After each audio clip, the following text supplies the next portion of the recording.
The real cost of milk has been hidden from you so far.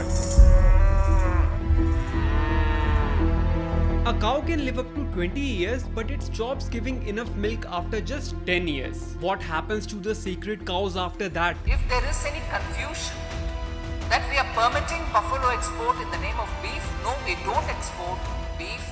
लेकिन ये आपकी जानकारी सही नहीं है कि कोई एक कम्युनिटी इस बिजनेस में है। ऐसा नहीं है जी।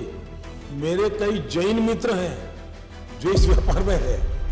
Please watch this video with an open mind as I am going to expose the dairy industry's illegal truth. A truth that you have no idea about. I will show you the hidden lives of India's sacred cows and how India became the world's second largest exporter of beef.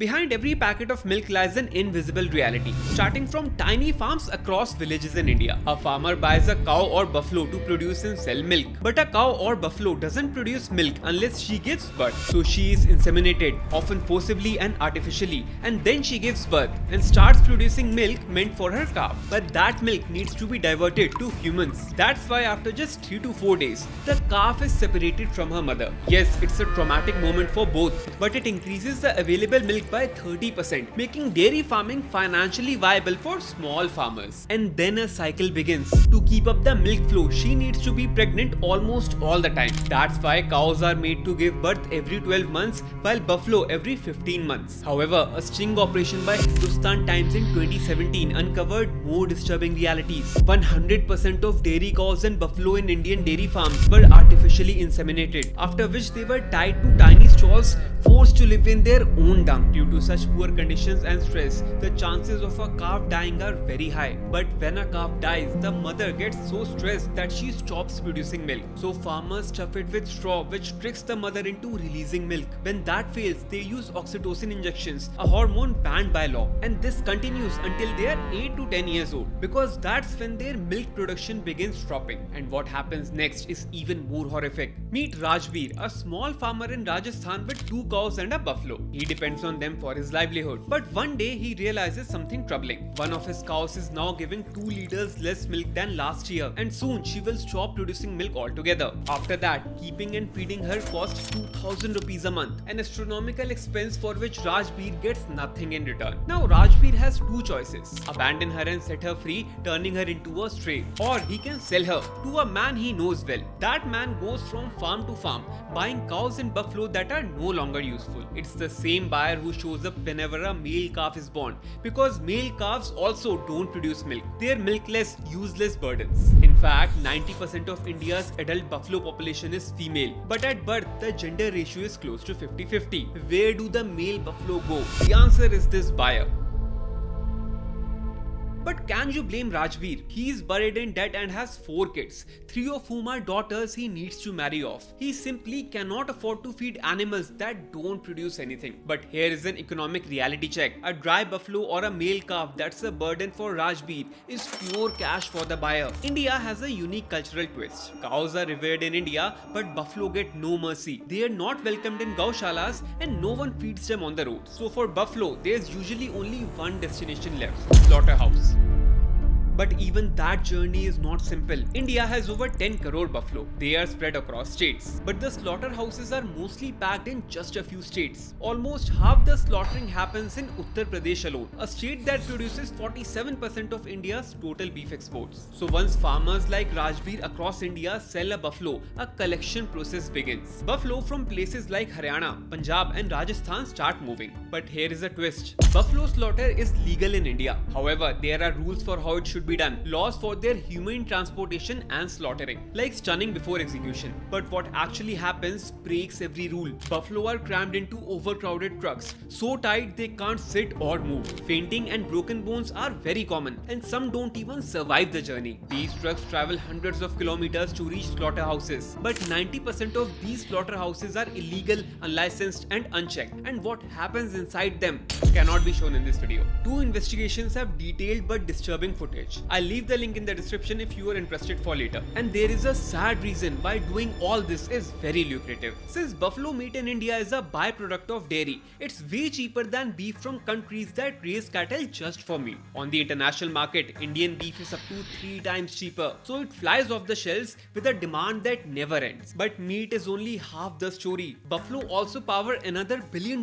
Indian industry, which is leather. India is the world's second largest exporter of leather garments. Cities like Kanpur, Kolkata and Chennai are one of the biggest production hubs. Most of that leather comes from buffalo skin. So after being milked dry, over 1 crore buffalo are slaughtered every year. India has created a genius system turning a dairy liability into a lucrative exportable asset. Now you might be thinking, buffalo suffer, but at least cows are protected, right? They are worshipped, their slaughter is banned. That's what most people believe. But the reality is far more complicated. If you look at states across India, only these states have a complete ban on cow slaughter, irrespective of the animal's gender, age, or condition. But there are states where cow slaughter is conditionally legal. For example, a bull or bullock that is certified uneconomical can be slaughtered in Andhra Pradesh. And then there are states where cow slaughter is entirely legal. Usually, one of two things happens to Indian bulls, bullocks and cows that go dry. One is that they are simply abandoned. India has nearly 50 lakh stray cows roaming the streets. Gaushalas try to take them in, but there are only about 7,600 of them across India. Most are overcrowded and underfunded. That's why there are shocking consequences.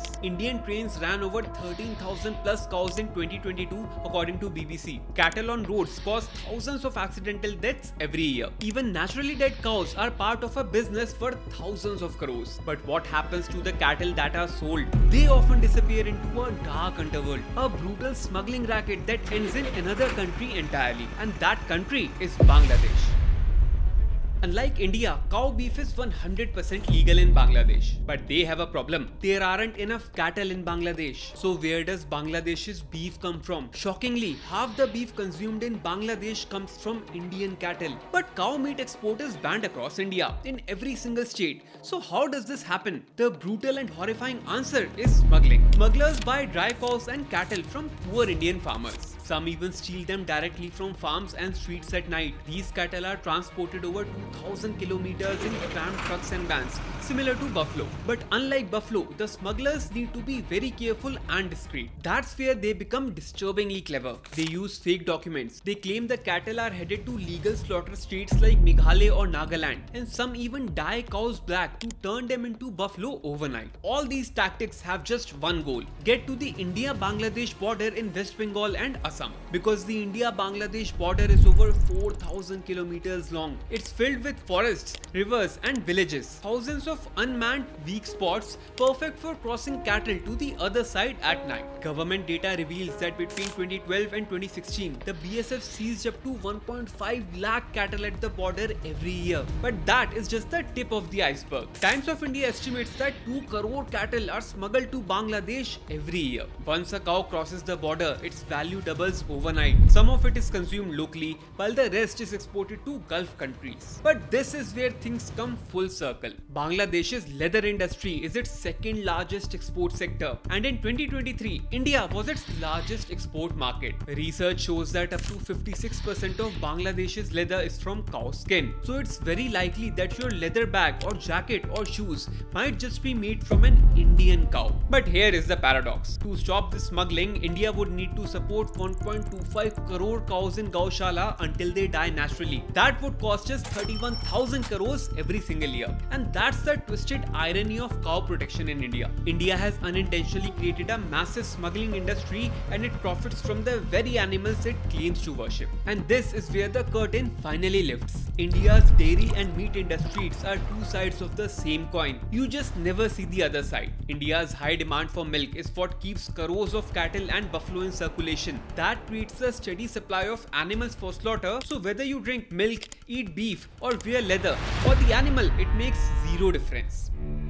Now at this point, it's easy to feel angry or helpless. But that's not what this video is about. It's important not to look at this just emotionally. Over 8 crore Indian farmers and workers depend on the dairy and meat economy. Without slaughter, dairy farming just isn't financially viable. Also, if buffalo meat were banned tomorrow, the smuggling crisis would become even bigger, just like it did with cows. India cannot just stop using milk overnight. But here is the key. Whether you choose to drink milk or not should be a conscious decision. A decision made with full awareness and acceptance of this map. For every 200 liters of milk produced in India, at least 1 kg of buffalo meat is exported. You can't have one without the other. If you made it this far, like and subscribe here and follow me for amazing reels on Instagram and LinkedIn. Until I see you in the next video, goodbye.